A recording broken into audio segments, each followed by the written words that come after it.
As an aside, it's interesting if we talk to our Marine survivor, we get a slight look into Shepard's background depending on the romantic slant. For a non-romance Marine, they ask how you dealt with such issues of loss. If you don't mind my asking, how did you deal with the losses on a cruise? For a romance Marine, they believe it to be some kind of causal understanding of why Shepard's here, based on their military background, confirming that their character caused them to be here. There's a reason for everything that happened, Shepard, even if you don't understand it at the time. Your assignment to Elysium, it put you in the right place at the right time. Your character made you rise to the occasion. And that got you here, commanding the finest tin can in the Alliance fleet. This is exactly where the galaxy needs you to be. No pressure. We contact the Council, and they're pleased to hear the mission was a success, despite destroying the ecosystem of a planet. Considering what they showed us, they're really underplaying this explosion. I wouldn't be surprised if there was a Fallout New Vermeer pack, or some return to the place to clean things up. Now, I don't know what kind of material or data Shepard submitted in their report, but the Council does not believe in the existence of Sovereign.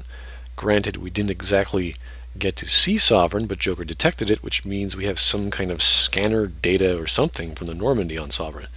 We also have a first-hand account of talking to it, which the rest of the team have concluded wasn't a VI interface, as well as talking to Saren directly about Sovereign and the Reapers. Now, I like the speculation that Saren is in fact playing a mind game with us and throwing us off balance, as the Solarian counselor is speculating, but Saren isn't coming across as an evil genius mastermind. He's a tough, smart bastard with lots of resources, but it would be quite a different plot if it were a constant guessing game of what he's really up to. But the actions by Shepard is what drives me up the freaking wall.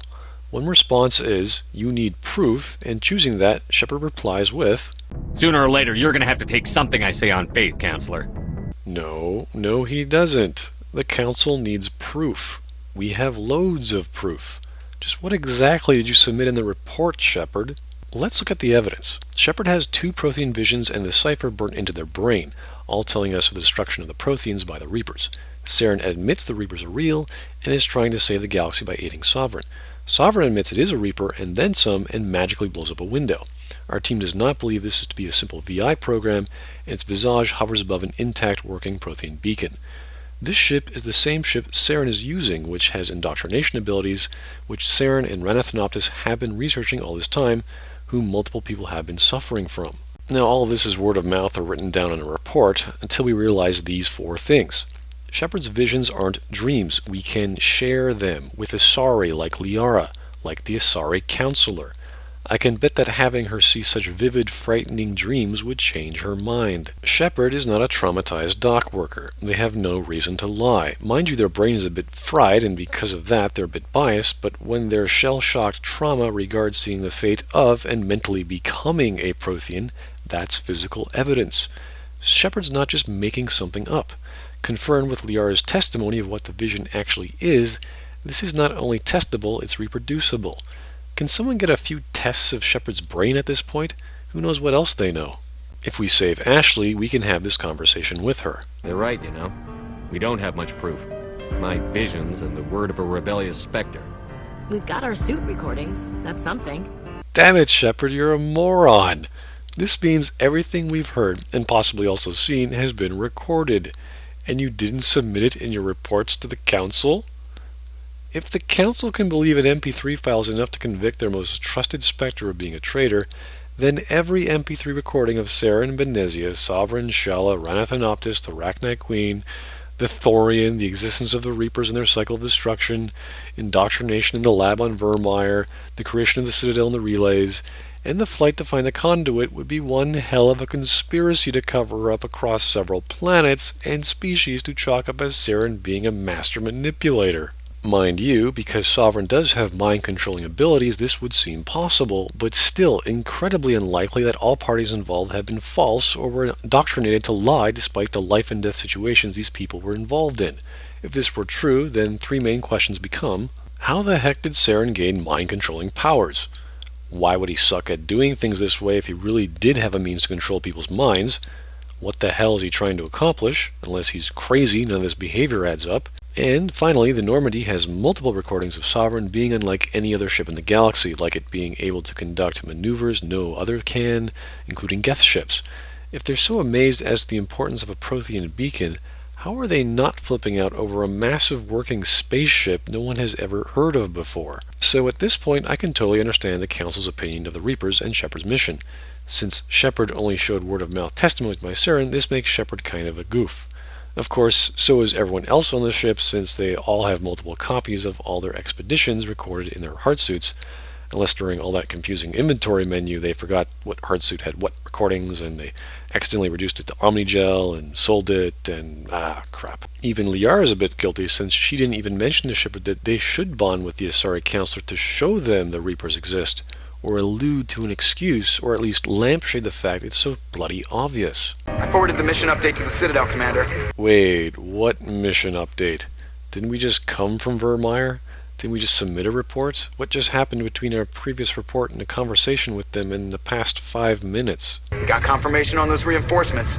So, wait, we just submitted a mission update, and we got confirmation on what reinforcements? I thought making Shepard a Spectre was a solution instead of sending the Citadel fleet in to protect human colonies. Ambassador Udina wants us to report back to the Citadel. The Council's massing a joint species fleet to deal with Saren and his geth. Back to the Citadel, Joker. I want the Normandy at the head of that fleet. Yes, sir. Oh, okay, let's go back then. Good job, Shepard. Thanks to you, the Council's finally taking real action against Saren. Of course they'd take action against Saren. Saren tried to make a Rachni army as well as supposedly cure the genophage. Ilos is only accessible to the Mu relay, deep inside the Terminus systems, Commander. If we send a fleet in there, the only possible outcome is full-scale war. Good point. This sounds like a perfect job for the Normandy.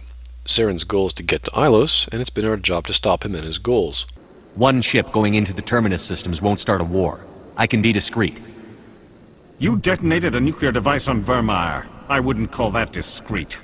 For one thing, it wasn't Shepard's idea. Shepard and company just provided support as per your orders. Secondly, we had no idea Kirihi was a goddamn madman who destroys planetary ecosystems on weekends.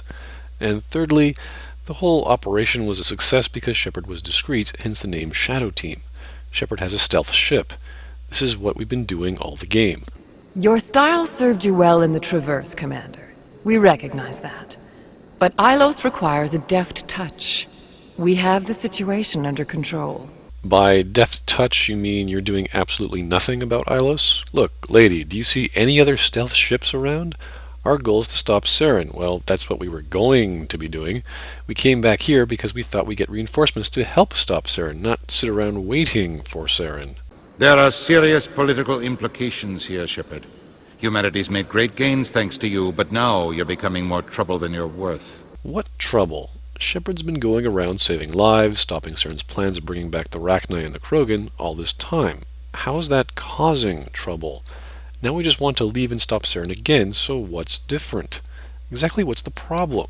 We were doing just fine before we came back. Right after Vermeer, the Council said this. The Council cannot take any official action here. That is why we created the Spectres. You have the authority to act as you see fit. If you truly believe Sovereign is the real threat, you must take whatever steps are necessary to stop it. And Saren. Good luck, Commander. From all of us. So what changed? Why are we being grounded? Is the Normandy involved in defending the Citadel space now? Why did our mission stop? We then get the slump scene, the most emotional body language from Shepard, where our downtrodden hero is perhaps at the lowest point in the story. And it only occurs if we've got a romantic interest. Your potential romance interest comes to cheer you up, which instigates the slump. How you holding up, Skipper? If I hadn't heard Sovereign talk, I wouldn't believe it either. Which further drives home the fact that Shepard should have given the Council their hardsuit recordings. It's not right. You did everything they asked and more. Nobody else could have done what you did. Which is true. Shepard and only Shepard accomplished all of these things, being the first beacon bearer, then getting the cipher, and then getting the second beacon vision. These three things make Shepard integral to the plot, because without Shepard and Liara, no one would know about Ilos. So we talk to Captain Anderson, and for some reason he asks us how we should disable the Normandy lockdown. As if we know any better, or why he even brought this up, I don't know. Maybe the developers constantly want us to feel empowered? I mean, what's next? Should we tell him what gun to bring, or to bash a computer, or hack it? You ready to get the hell off this station, Commander? So we steal the Normandy and head over to Ilos.